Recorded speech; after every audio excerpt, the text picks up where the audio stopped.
شکریہ۔ تصویر کو آپ ذرا غور سے دیکھیں۔ تصویر میں آپ کو کیا نظر آ رہا ہے کہ ایک لڑکا پیڑ سے نیچے گیا۔ آپ ذرا غور کیجئے کہ بھی تمام چیزیں نیچے زمین پر ہی کیوں واپس آتی ہیں، ہے نا؟ اگر آپ ایک گیند زمین پر اوپر اچھالتے ہیں تو وہ بھی واپس ایک بلندی تک واپس اوپر جائیں گا، واپس پھر کیا ہو جائے گا، نیچے زمین کی طرف آئیں گا۔ پھل جو ہے اگر پیڑ سے گرتے ہیں تو نیچے ہی آتے ہیں۔ کوئی بھی چیز زمین کی طرف نیچے کیوں آتی ہے، اس پر ہم غور کریں گے۔ تو دراصل بات یہ ہے کہ زمین میں چیزوں کو اپنی طرف کھینچنے کی صلاحیت ہوتی ہے۔ زمین کے علاوہ بھی تمام فلکی اجسام میں ایک دوسرے کو اپنی جانب کھینچنے کی یعنی کشش کرنے کی صلاحیت ہوتی ہے۔ اسے ہی ہم کشش ثقل کہتے ہیں۔ جیسا میں زمین کی بات بتایا، ویسے دو دیگر سیارے ہیں، جیسے مریخ ہے، مشتری ہے نا؟ ان تمام سے ذیلی سیارے بھی ہیں، ان کی بھی کیا ہوتی ہے، ان کے اندر بھی اپنی جانب ایک دوسرے کو اپنی جانب کھینچنے کی صلاحیت ہوتی ہے نا؟ اسی کشش ثقل کی وجہ سے اب دیکھیں، آپ کو سوال یہ پیدا ہونا چاہیے کہ جب سیارے گردش کرتے ہوئے، جب سورج کے طرف تمام سیارے جب گردش کر رہے ہیں تو یہ آپس میں کیوں نہیں ٹکراتے؟ ٹکرانا چاہیے نا، ٹکر ہو جانا چاہیے، ایک دوسرے کی ٹکر ہو جانا چاہیے۔ زمین سورج سے ٹکر، زمین جو ہے سورج سے ٹکر، یا مریخ کی مشتری سے ٹکر، چاند کی زمین سے ٹکر، ایسی ٹکر ہونا چاہیے نا۔ وہ اپنے اپنے راستے میں کیوں ایسا چل رہا ہے؟ مخصوص راستے میں کیسے کیا وہ حرکت کر رہے ہیں؟ اس کی وجہ یہ ہے کہ تمام سیاروں میں کشش ثقل ہوتی ہے، سورج کی سیاروں کو اپنی جانب کھینچنے کی اور سیاروں کی سورج سے دور جانے کی اپنی جبلت کی وجہ سے ہی تمام سیارے اپنے اپنے مدار میں گردش کرتے ہیں۔ اس کو تھوڑا سا سمجھنے کی آپ کو ضرورت ہے۔ آنے والے سبق میں ہم اس کو اور کشش ثقل کو تفصیل سے اور پڑھنے ہی والے ہیں۔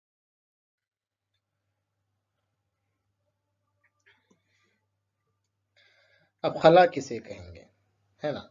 خلا دراصل خلا خالی جگہ کو کہتے ہیں، لیکن جو خلا ہے سیاروں ستاروں کے درمیان پائے جانے والی خالی جگہ کو ہم کیا کہتے ہیں؟ خلا کہتے ہیں۔ سورج اور زمین کے بیچ میں جو خالی جگہ ہے اسے خلا کہیں گے، یا دو سیاروں کے درمیان میں جو خالی جگہ ہے اسی کو ہم خلا کہیں گے، یا ایک مدار سے دوسرے مدار کے درمیان جو خالی جگہ ہے اسے بھی ہم کیا کہیں گے؟ خلا کہیں گے۔ تو سیاروں ستاروں کے درمیان آپسی جو خالی جگہ ہے اس کو ہم کیا کہتے ہیں؟ خلا کہتے ہیں۔ خلا کو ایک اور نام بھی دیا گیا ہے جسے فضائے بسیط بھی کہا جاتا ہے۔ تو انسان کو کئی دنوں سے، کئی سالوں سے یا عرصے سے ہمیشہ سے اس بات کا تجسس رہا ہے کہ بھئی دیگر سیارے یا دوسرے فلکی اجسام کیسے ہیں، وہاں پر انسانی زندگی ہے یا نہیں ہے۔ جیسا مریخ کی بات لے لو، یا چاند کی بات ہے، یا مشتری ہے، یا تارود ہے، تو انسان کو اس بات کا ہمیشہ سے تجسس رہا ہے کہ وہاں پر کیا ہے۔ جیسا بھئی زمین پر پانی ہے، نباتات ہیں، حیوانات ہیں، تو دیگر سیاروں میں یہ ساری چیزیں ہیں یا نہیں ہیں، اس بات کا تجسس انسان کو شروع سے ہی رہا ہے۔ تو انسان نے سوچا کہ مزید تحقیق کے لیے وہاں پہنچنا چاہیے، ہے نا؟ کہ بھئی آخر وہاں دیکھنا چاہیے، جا کر وہاں پہنچنا چاہیے، وہاں پر کیا انسانی زندگی رہ سکتی ہے، کیا وہاں پر بھی اپنے جیسے ہوا ہے، پانی ہے، نباتات ہیں، کیا وہاں پر بھی انسان ہے؟ یہ انسان کے اندر تجسس پیدا ہوا۔ تو اسی تجسس کو جلا بخشنے کے لیے، اسی کو جاننے کے لیے انسان نے خلائی مہم شروع کی۔ تصویر آپ کو دیکھ رہے ہیں، راکٹ داغا جا رہا ہے، زمین سے اوپر خلا میں پہنچ جا رہا ہے۔ تو زمین سے کوئی چیز خلا میں بھیجنے کے لیے اسے زمین کی طاقت یا قوت کے خلاف پھینکنا ہوتا ہے، اوپر جانا ہوتا ہے۔ اس تکنیک کو ہم خلائی تکنیک کہتے ہیں۔ خلائی تکنیک سے کیا مراد ہے کہ دیکھیں، جیسا بھی کہا کہ کوئی بھی چیز زمین کیا کرتی ہے، کسی بھی چیز کو اپنی طرف کھینچتی ہے، اپنی طرف اس کو کھینچتی ہے۔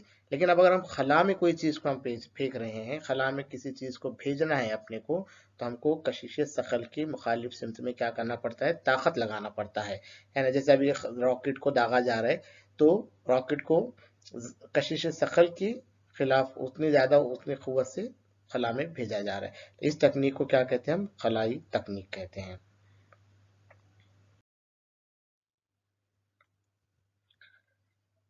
اب ہمارا ملک بھی، بھارت جو ہے، دیگر ملکوں کی طرح خلائی مہم میں مطلب بہت آگے ہے۔ بہت ساری خلائی مہم ہمارے پاس ہوئی ہے۔ ہمارے پاس جو ہے خلائی تحقیق کا ایک مخصوص ادارہ ہے جسے اسرو کہا جاتا ہے، بھارتی خلائی تحقیقی ادارہ بھی اس کو اردو میں کہتے ہیں۔ تو 22 اکتوبر 2008 کو